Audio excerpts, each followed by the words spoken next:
ఇదే కదా నీ కథ ముగింపులేనిదై సదా సాగదా.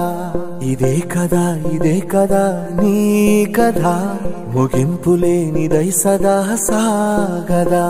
నీ కంటి రెప్పలంచున మనస్సు నిండి పొంగిన ఓ నీటి బిందువే కదా నువ్వెతుకుతున్న సంపద.